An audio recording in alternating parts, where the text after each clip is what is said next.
посередині Дніпро.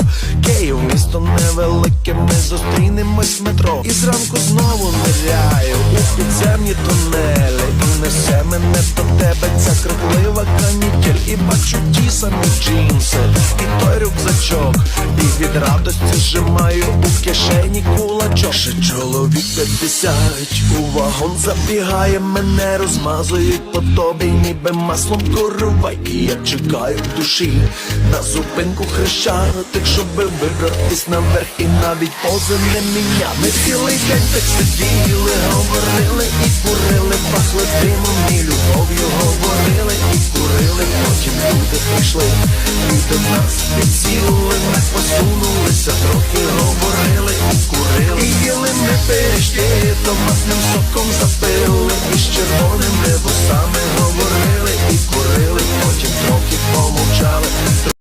Likey